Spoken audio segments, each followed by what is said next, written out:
of downtown Brevard for 18 years. Went to Chapel Hill College. And in Chapel Hill, I met a bunch of guys from all over North Carolina. One was from the far east out in Greenville, North Carolina. One was from Greensboro. And a gal from Fairview, who I didn't meet here, I met in Chapel Hill. And we became friends. We weren't really focused on bluegrass music. We were focused on college. But as the years unfolded, we got interested in learning this college and had this band together. We all got our degrees, but the Steep Canyon Rangers were viable enough to make a run at trying to be a full-time band. And in the meantime, we picked up a high school friend of mine from Brevard named Mike Eugenio.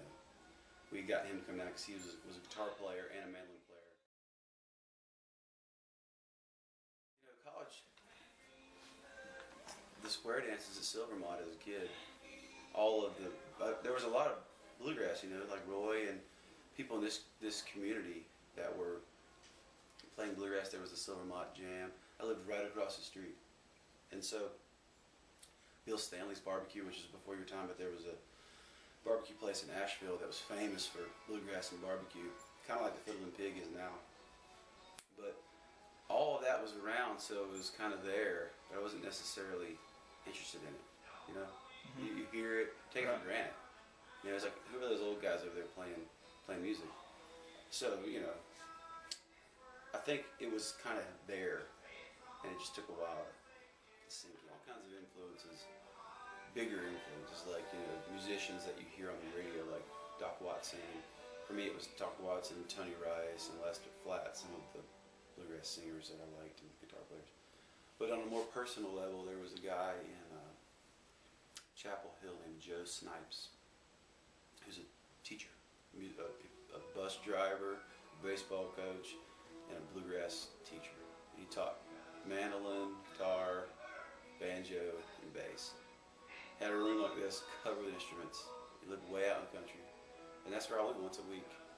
And he became kind of my bluegrass mentor. Also, our banjo player did the same thing with him. And he really helped us, and he really believed in us early on. He was excited to see these college kids driving way out of the country to study with him. You know, so he was probably he was to me as Roy Chapman is to Bobby and Timmy here. You know, he was that guy. And I still go see him when I'm anywhere in that area.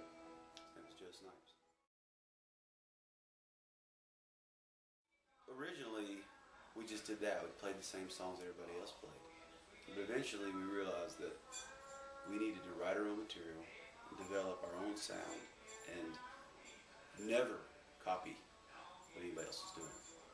Because there's a lot of copying going on, which is great, you know. Anything that's really good, it gets copied. But we eventually realized that we just need to focus on our strengths. We can't play it as good as they play that song, but we can play our song as good as we can, and then it's our song. And so that was it took a lot of guts for us, because we were going to we finally got accepted into the traditional market. So we were going to these festivals, and they want to hear Rocky Top and Foggy Mountain Breakdown. And we refused. We stood up there and we sang these original songs. After a couple of years, people started asking for those songs. And we got a lot more confidence as writers and as just being yourself. And it's a good example, you know, for anything in life, but in music, you know, if you can be defined by your sound, then you're not compared to anybody else. I think bluegrass is so true. Like when somebody's taking the solo, typically, like in our show, they run to the middle of the stage. Everybody's eyes looks at them, and then when the people put their heads together to sing, everybody looks over there. It's real. It's aesthetic as much as, you know, audio. You hear it, but you see it too. And I think when somebody actually can get themselves to a bluegrass concert, it's pretty eye-opening for me. I kind of like to think we have a youthful interpretation of the original style. Bluegrass has become even more well-known through the collaboration of Steve Martin and the Steep Canyon Rangers. Well, you know, it's been a blessing for us, because it's made us more popular.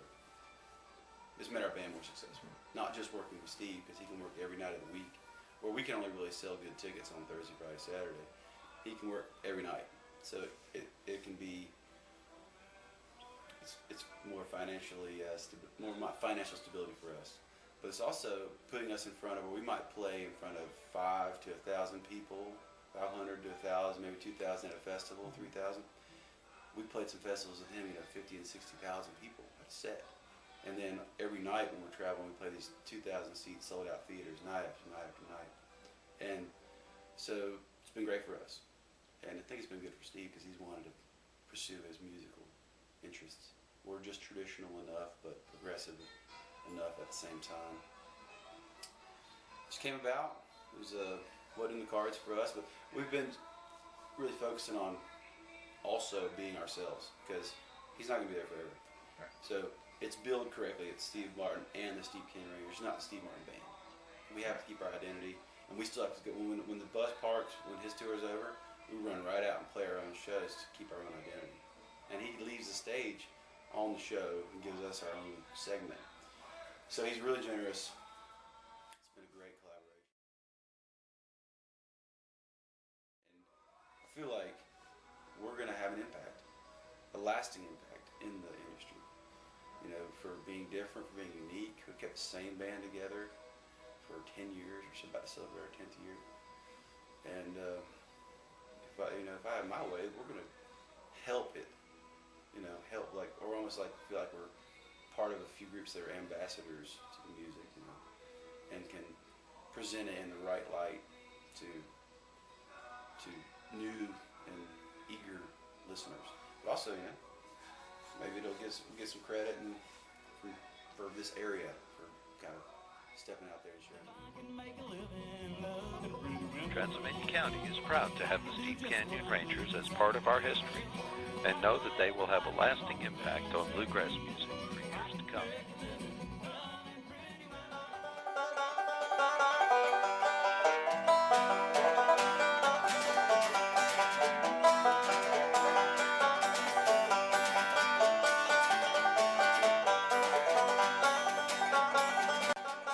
Bluegrass music was born from the early American pioneers, playing their instruments together as a family, and continues to this day to find its heartbeat in local players, continuing to keep alive the music they know and love.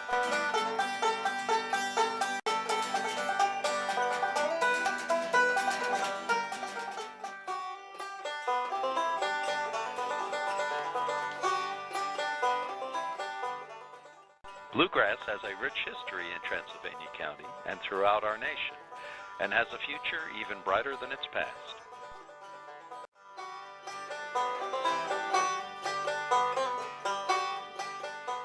Long after me had carried on the tradition of bluegrass as we know it today and as I've known it from my childhood on. I would hope that in 150 years we would still have some of the real traditional bluegrass to talk about out there. I just think that it'll continue on just like it is. I think that there's people that's going to play, like my uncle is going to play old-timey bluegrass as long as they live, and then their kids and whatever will pick up on it, and people will keep it alive just because it's a kind of a heritage thing. That's what I think. That people continue to show an interest in this type of music, in the old time, the bluegrass, and the roots music that's part of this country, because these are American phenomena that we have created, and so I just hope that people will continue to develop the music that's there and not lose sight of where they came from and the importance of that in going forward, and to keep those part of our culture alive, because they're very important, and they're very important to me, and I hope they're important to future generations. Music has been used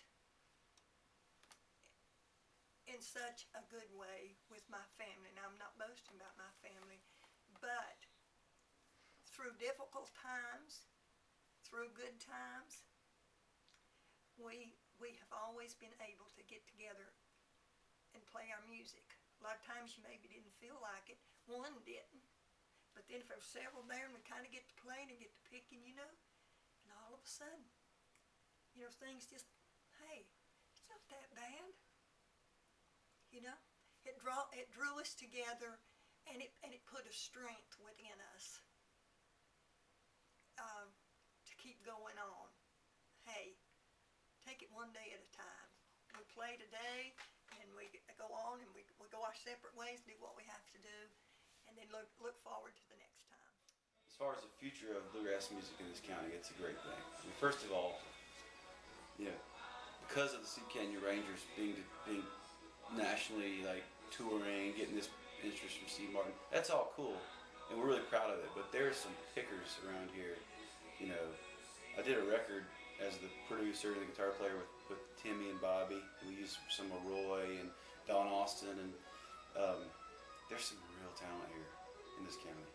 You know, we just happen to have a band that is able to tour and is in position to tour and has worked it that way. There's guys who work regular day jobs who are unbelievable. So, and we're lucky. It's cool. It's a tradition. This county's in good shape, and I think with things like, well, our festival, Mountain Song Festival, that we host and run at the Bluegrass Music Center, it benefits the Boys and Girls Club of Transylvania County.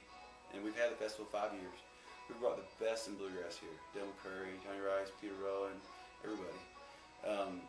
We've given $200,000 to the Boys and Girls Club.